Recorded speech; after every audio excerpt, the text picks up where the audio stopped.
அண்ணா பல்கலைக்கழகத்தில் பாலியல் குற்றச்சாட்டுக்கு உள்ளான மேற்படி ஞானசேகரன் அவர்கள் மிக கடுமையான தண்டனை பெற்றுத்தருவதற்குரிய நடவடிக்கை எடுக்க வேண்டும் என்ற எமது கோரிக்கை ஏற்கப்பட்டு மாண்புமிகு தமிழக முதலமைச்சர் அவர்கள் இதற்கான சிறப்பு நீதிமன்றம் அமைத்து 60 நாட்குள் இந்த வழக்கு விசாரணைக்கு கொண்டு வந்து அதிகபட்ச உச்சபட்ச தண்டனையை பெற்றுத்தருவதும் என்று உறுதியளித்திருக்கிறார்.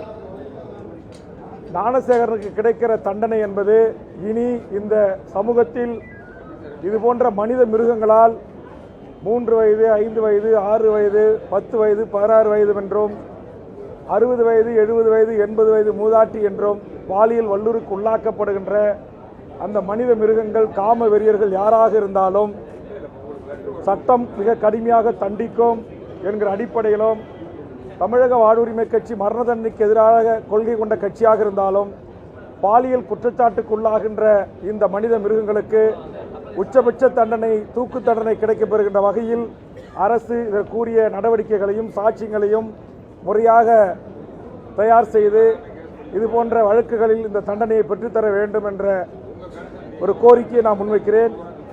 அதுபோன்று டங்ஸ்டன் தொழிற்சாலையில் இன்றைக்கு பல்லாயிரக்கணக்கான மக்கள் மீது வழக்கு பதிவு செய்யப்பட்டிருப்பதாக நான் அறிகிறேன். நம்முடைய முதலமைச்சர் அவர்கள் கட்டுப்பாட்டில் இருக்கிற காவல்துறை இந்த கூட்டத்தை கட்டுப்படுத்துகிறேன் என்கிற பேர்வையில் தடியடியோ கண்ணீர் புகையோ துப்பாக்கி சூடு நடத்தாமல் விவசாயிகள் பொதுமக்களுடைய உணர்வுகளை வெளிப்படுத்துவதற்கு அவர்களுடைய வடிகாலாக அவருடைய உணர்வுகளை வெளிப்படுத்துவதற்கு பேரணிக்கு அனுமதித்ததற்கும் காவல்துறையே விவசாயிகள் பேசுவதற்கு ஒலிபெருக்கி ஏற்பாடு செய்வதற்கும் நான் இந்த நேரத்திலே விவசாய சங்கங்களின் சார்பாக போராட்டக் குழுவின் சார்பாக வரவேற்று அதே நேரத்தில் அவர்கள் பேரணியாக சென்றதற்காக பல்லாயிரக்கணக்கான விவசாயிகள் மீதும் பொதுமக்கள் மீதும் வழக்கு போடப்பட்டிருப்பதாக அறிகிறேன். அதை திரும்ப பெற வேண்டும் என்று மாண்புமிகு தமிழக முதலமைச்சர் அவர்களுக்கு நான் கோரிக்கை வைக்கிறேன். அதேபோன்று இன்றைக்கு அண்ணாநகர் வழக்கில் அந்த உண்மையான குற்றவாளிகளை மறைத்து இதில் போலியான பக்கத்து வீட்டு சிறுவனை வழக்கில் சேர்த்து உண்மையான குற்றவாளிகளை காப்பாற்றுவதற்கு நடவடிக்கை எடுத்த அந்த அரசியல் பிரமுகர் கைது செய்யப்பட்டிருக்கிறார். அவருக்கு பின்னால் இருந்தவர்கள் இந்த வழக்கை மூடி மறைப்பதற்கு முயற்சி எடுத்த காவல்துறை அதிகாரிகள் யாராக இருந்தாலும் அவர்கள் மீதும் மாண்புமிகு தமிழக முதலமைச்சர் நடவடிக்கை எடுக்க வேண்டும் என்று இந்த நேரத்திலே கேட்டுக்கொண்டு கடலூர் மாவட்டத்தில் என்னுடைய தொகுதியில் பல்வேறு பிரச்சனைகளை குறித்து கவனஈர்ப்பு தந்திருக்கிறேன். அதெல்லாம் எடுத்துக்கொள்ளப்பட வேண்டும் என்கிற அடிப்படையில் நான் சில கோரிக்கைகளை முன்வைக்க இருந்தபோது பின்வரிசையில் இருந்த ஆளுங்கட்சி உறுப்பினர்கள் வரிசையில் இருந்த திமுக உறுப்பினர்கள் என்ன கோரிக்கை பேச வருகிறேன் என்று புரிந்து கொள்வதற்கு முன்பாகவே நான் வெளிக்காட்டுவதற்கு முன்பாகவே எனக்கு எதிராக கூச்சல் குழப்பமிட்டு எதிர்ப்பு தெரிவிப்பது ஜனநாயக மாண்பல்ல. பேரவைத் தலைவரும் அவை முன்னவரும் ஆளுங்கட்சி கொறடாவும் இதை கண்டிக்க வேண்டும், இனி கட்டுப்படுத்த வேண்டும் என்ற கோரிக்கை முன்வைக்கிறேன். கவன ஈர்ப்பு கொண்டு வந்திருக்கிற நான் கொண்டு வந்த கவன ஈர்ப்பை சட்டமன்றத்தில் பேரவைத் தலைவர் அனுமதியோடு ஈர்த்து பேசிய பிறகு அதற்கு பதிலை முதலமைச்சர் அவர்கள் எழுந்து அளிக்கிறார்கள். அதுபோன்றுதான் அண்ணா நகர் பிரச்சனையை பேரவைத் தலைவர் அவர்கள் வேல்முருகன் கவன ஈர்ப்பு தந்திருக்கிறார் என்று வாசிக்கிறார். முதலமைச்சர் உடனே எழுந்து பதில் சொல்ல முற்படுகிறார். நான் உடனே தலையிட்டு மாண்புமிகு முதலமைச்சர் அவர்களை பேரவைத் தலைவர் வாயிலாக நான் இதற்காக கவன ஈர்ப்பு தந்திருக்கிறேன், அதனால் என்னுடைய கருத்தை பதிவு செய்யப்பட்ட பிறகு தாங்கள் இதற்கு பதிலளிங்கள் என்று கேட்கிறேன்.